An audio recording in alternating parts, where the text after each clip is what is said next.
Morning Business, le débat.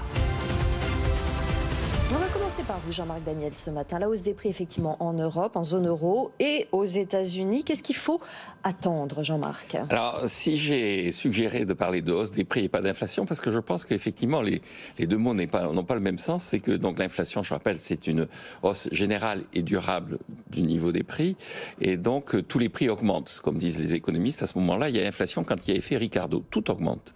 Et puis, il y a hausse des prix quand il y a effet Cantillon, quand certains prix augmentent et d'autres pas. Et alors là, typiquement, nous sommes en période d'effet Cantillon assez pur, assez clair et assez net. Ce qui augmente, c'est le prix de l'énergie. Oui. Aux États-Unis, on est à 7,9%, alors que le mois précédent, on était à 7,1%. Première depuis 40 ans. Hein. La plus hausse niveau la plus grande hausse, la plus élevée en termes d'indice des prix, de CPI depuis 40 ans. Mais en un mois, le prix de l'essence a augmenté de 6,6%.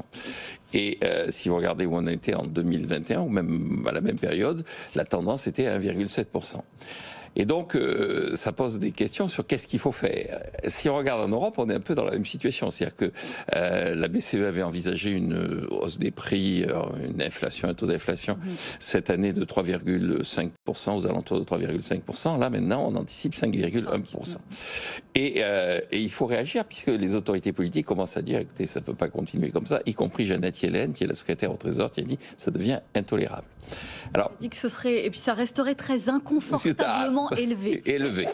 Alors, quand on regarde les causes qu'il y a, il y a l'inflation et puis la hausse des prix. Sur l'inflation, ce qui génère de l'inflation, ce qui génère des tensions inflationnistes, c'est un décalage entre l'offre et la demande, une demande excessive. Et clairement, aux États-Unis, c'est d'ailleurs une raison pour laquelle le niveau des prix augmente plus rapidement qu'en Europe, il y a une demande excessive qui est entretenue par le déficit budgétaire.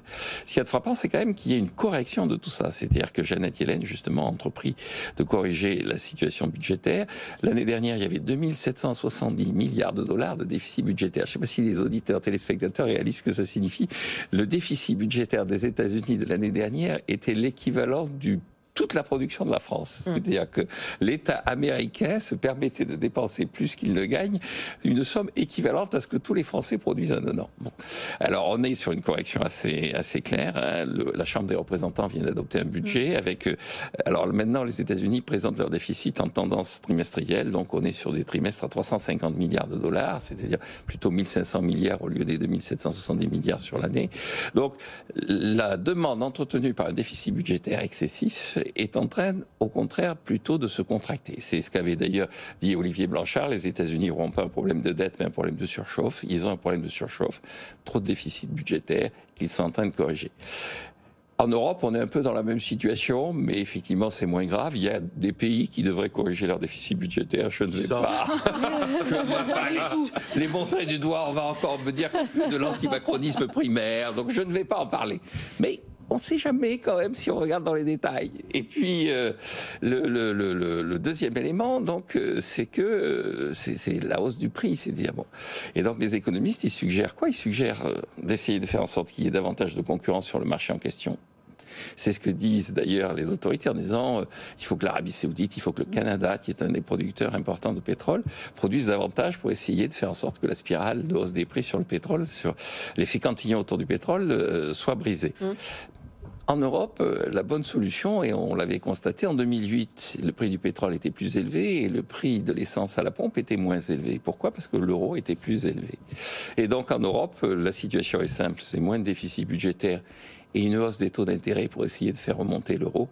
Et aux États-Unis, de poursuivre la baisse du déficit budgétaire, sachant que il vient d'être adopté à la Chambre des représentants, il va au Sénat et les deux sénateurs démocrates en dissidence ont déjà annoncé que le déficit budgétaire était un peu trop élevé. Donc ils vont encore demander à l'administration Biden de réduire son déficit budgétaire. Nicolas Dose. Alors c'est un peu plus compliqué en Europe parce que la BCE, c'est la banque de plusieurs États. Il y a des États comme nous et puis il y a des États différents. C'est très très difficile d'imaginer qu'effectivement l'arme des taux va forcément apporter une réponse opérationnelle à ce qui est aujourd'hui quand même un choc d'offres. Il n'y a pas que le pétrole, il y a des quantités de matières premières avec des... Alors, n'utilisons peut-être pas le terme inflation, mais enfin des hausses à 3 chiffres, par exemple. Dieu sait si les industriels qui viennent ici nous l'ont raconté.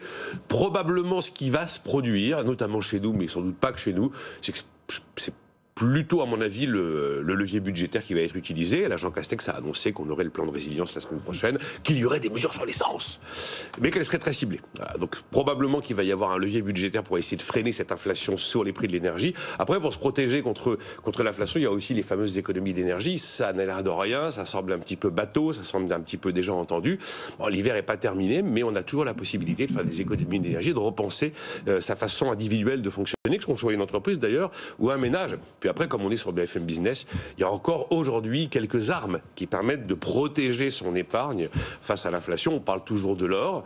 Par exemple, aujourd'hui, les SCPI sont des assez bons véhicules parce qu'il y aura des hausses de loyer à la clé. Et puis, il y a aussi des obligations indexées sur l'inflation qui existent. Donc, voilà, petit message aussi pour les épargnants parce qu'ils sont quand même concernés. Merci beaucoup, messieurs Nicolas Dos, Jean-Marc Daniel.